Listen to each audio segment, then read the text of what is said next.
do away with the glare here. I don't know what it is about Peterbilt windows that makes them so reflective. But they are incredibly reflective from the inside.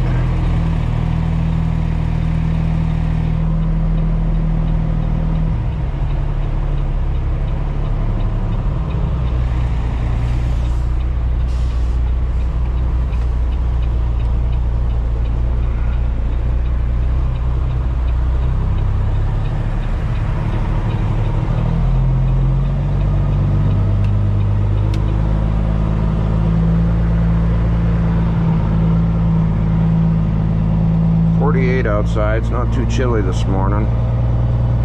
It is still raining though. We've been in rain for all week.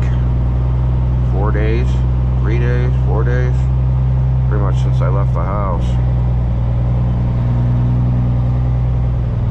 I was gonna get her a bath here before we left, but that ain't gonna happen. She is dirty. Guy's parked in the middle of the parking lot, basically. Blue beacon right over there. That's where I was going to get fuel at.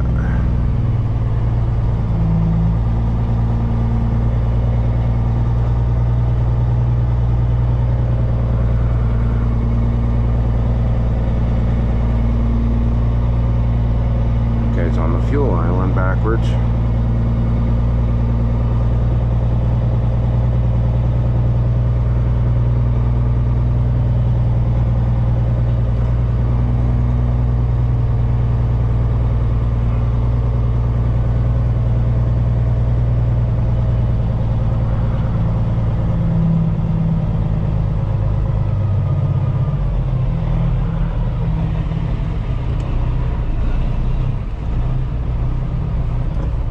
These fuel islands in this place here are offset, so you got to try and make sure you're far enough forward that you can get the passenger side in, but far enough back that you can get the driver's side in.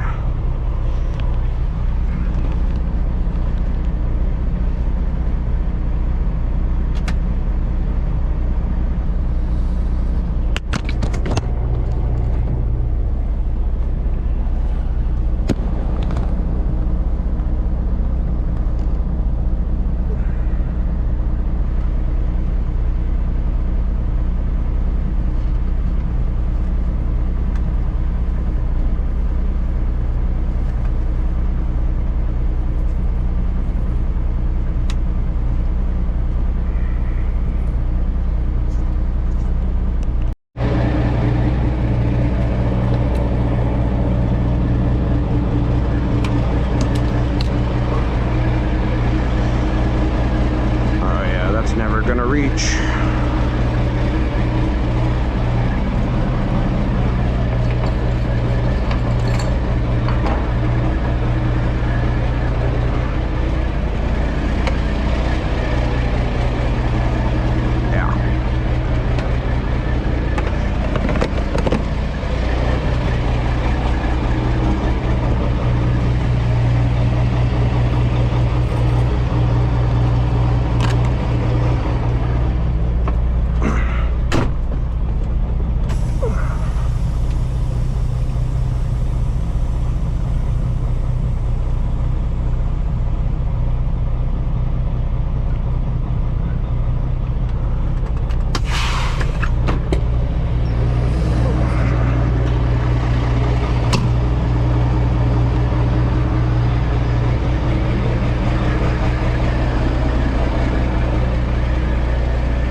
Around the hose.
said, she's pretty dirty.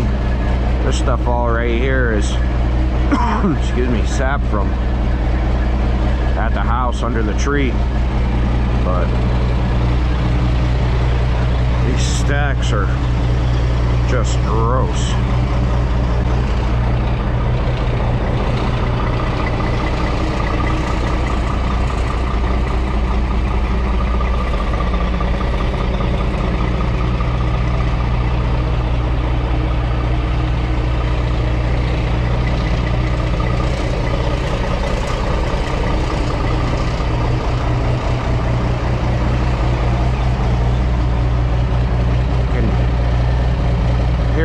I don't know why it does that.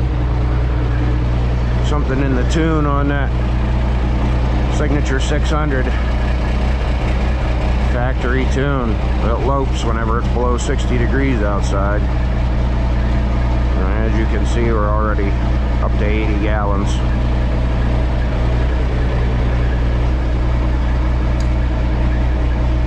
Well, I just kicked off. I need 88 gallons to get to the next and last tier for the month of rewards. So we're going to make sure we get 88 gallons with plenty of room in the tanks.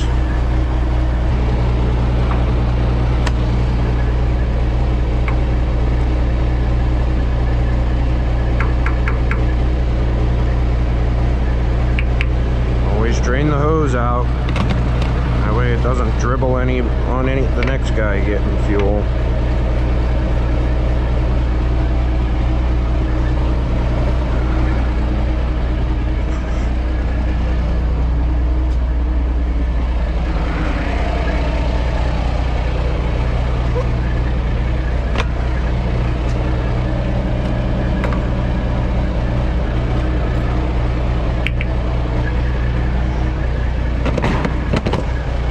There you go, how's that?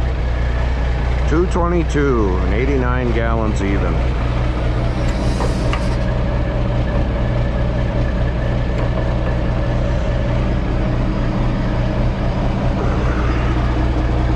I know you're all gonna bust my chops about this frame.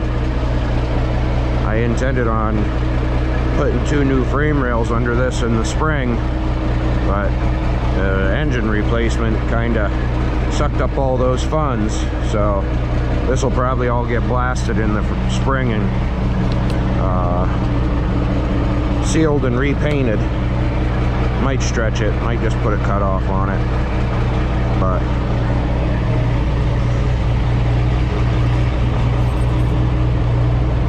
gotta go in and get a fuel receipt. Oh, we got coffee, we got breakfast of champions. Never said I ate healthy. Did once upon a time.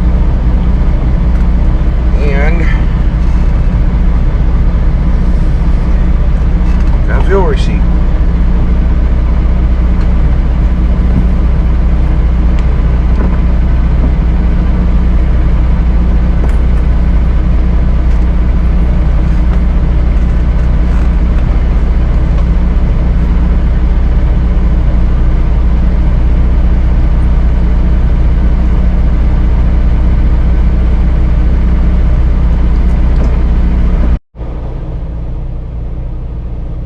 I've had several people ask me what kind of fuel mileage this 600's getting, so as you can see, this is the app that I use, and it's got the fuel mileage and the amount of miles, and then all of these are fill-ups, partials obviously. As you can see, it's getting 6.05, but I am empty 50% of the time ish, and of course pulling tank, dealing with the surge and stuff, it's kind of different than any other facet of trucking. But as you can see, it's getting 6.05, and that's running 72 miles an hour out on average when the speed limit allows for that. So there you go, 6.05 there.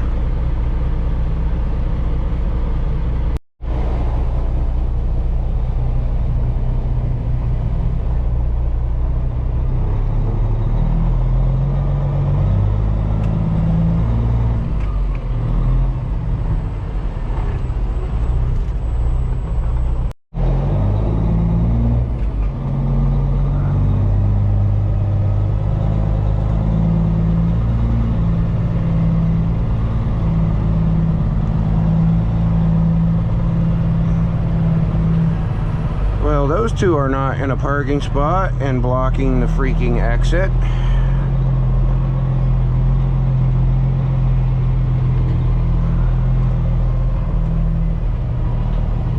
None of these guys right here are in parking spots.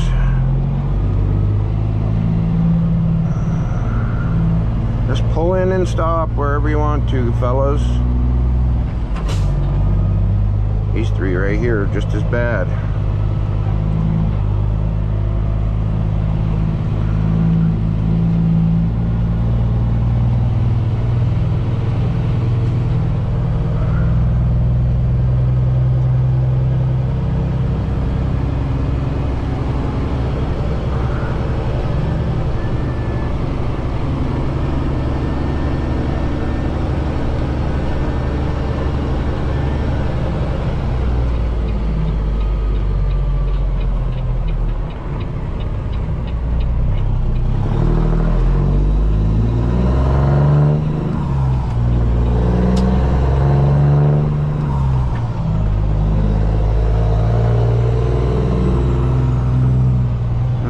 Beacon that I mentioned earlier. I don't need to visit there.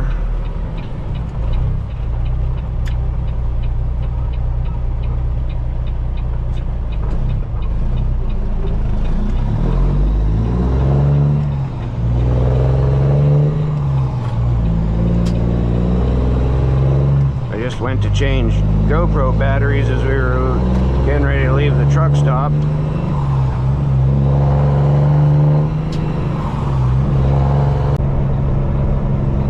What's going on, everybody? Welcome to the video. Today we're going through Indianapolis. It's 5:10 in the morning. Traffic's not real heavy, so I don't know how exciting it'll be, but got multi lanes clear up through here, so waiting for that car to get by me so I can move over.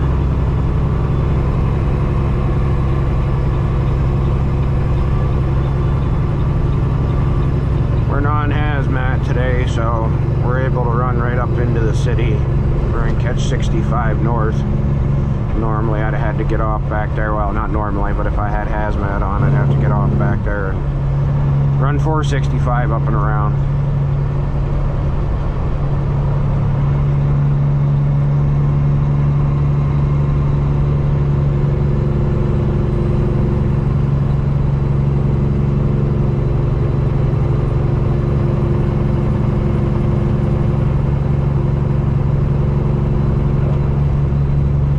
Few comments about air in my seat and the level that I sit in the truck. The camera is upside down underneath the bill of a hat. I look right out over top of the camera, so it's about 2 inches below my eye line visually, so I can actually see just fine. You might be looking right over the top of the steering wheel, which I adjusted the steering wheel down yesterday just kind of for something different, but I'm 6'3", so I don't really need any air in my seat. I can see out just fine, as much as you're gonna see anyway out over that hood. And traffic coming down the ramp right here, and the car just moved out to pass me, so started adjusting. That's why you usually will not get trucks driving in the right lane in cities. They stay in the second lane. I don't necessarily approve, but I get why they do it.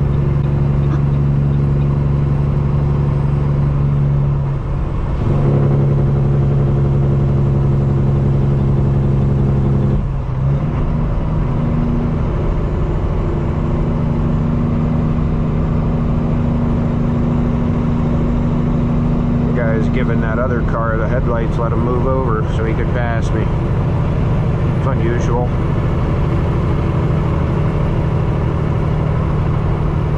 You can see off over there, the city's over there, downtown Indianapolis,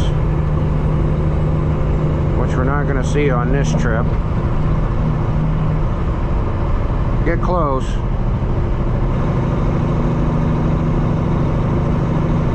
Start getting close to these interchanges, that's what happens. People start moving over in front of you. Just kind of got a plan. It's not necessarily that I'm complaining, you just got a plan for it, that's all.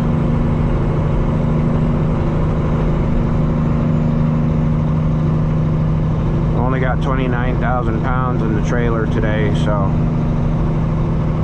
not getting the crap beat out of us too bad. There's the city over there. We're gonna go north on 65 right here, and the reason why I stayed in this lane is because that lane ends right around the corner down here.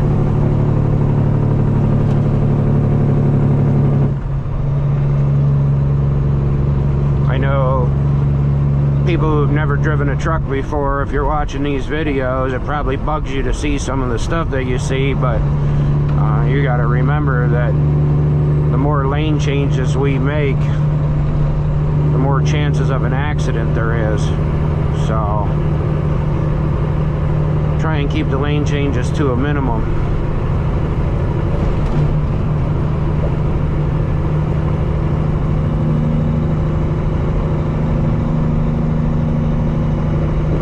Now we're on 65 north.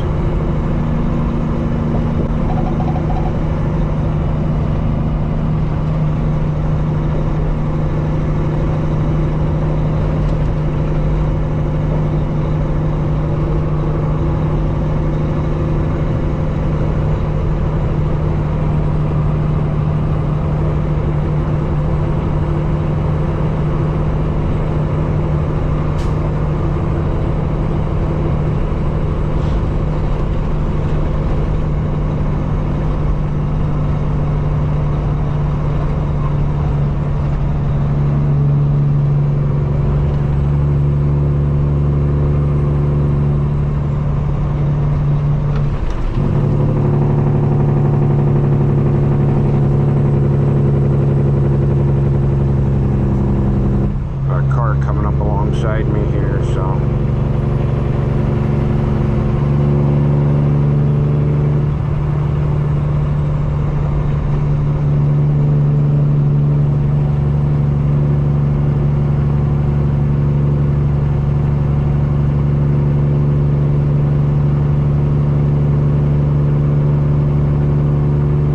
I know a lot of people watching this that have never driven a truck.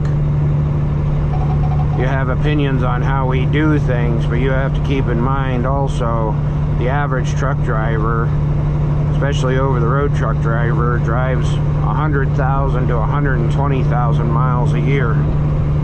So do a lot of driving. Most drivers have hit 1,000,000 miles by the time they've been driving for 10 years. I've been driving 20, well, technically 20 in this summer, this past summer. 5 of that was in the Army, and I got out of the Army in January 2005, and I've been driving ever since. I had one job where I didn't drive truck over the road. I delivered appliances for Sears. But outside of that, I've been an OTR truck driver over the road. I also grew up in trucks. My dad's been a truck driver for 48 years, on and off, but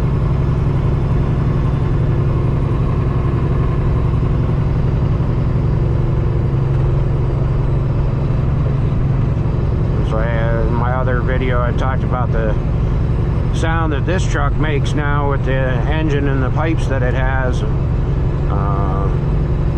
The truck I mentioned, his cab over Freightliner, had an AB92 in it. My car seat was bolted to the doghouse, which is basically a center console, but in a cab over. But my car seat was bolted to the doghouse in it until I started kindergarten. So I've literally grown up in the trucking industry.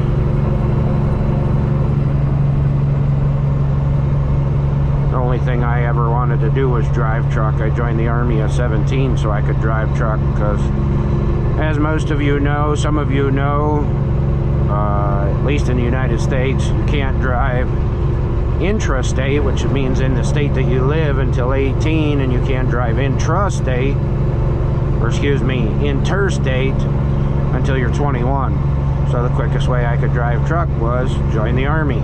So I did. Hauled M1 Abrams tanks at Fort Hood, Texas for 2.5 years, and then I was in Korea for 2.5 years. I was really just a colonel's driver over there, but because I was an 88 Mike, which is a truck driver, I did ammo for all our ranges for my unit, and that kind of stuff. Anytime there was any truck movement needed, anything that required a big truck, I did it. Well, even a lot of times driving the Humvees I would do, go and pick up ammo or parts or all kinds of different stuff.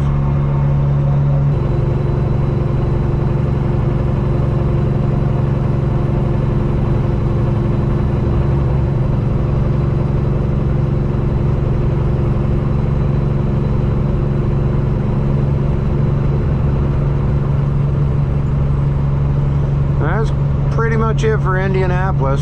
This coming through this way is a little bit boring, no traffic, which I'm thankful for, but boring for you guys.